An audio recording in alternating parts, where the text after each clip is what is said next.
ये है चंट चील। लेकिन ये बताओ कि ये उल्लू है या ईगल, क्योंकि उल्लू इतने बड़े होते नहीं है और ईगल का मुंह ऐसा होता नहीं है। तो फिर ये क्या है वो आपको बाद में ही बताऊंगा।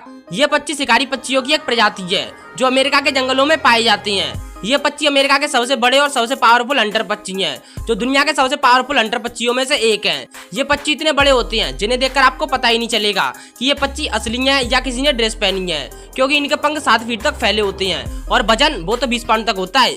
बाय द वे ये पक्षी कोई और नहीं बल्कि ईगल ही है, इसीलिए तो इसे हार्पी ईगल या चंट चील भी कहते हैं।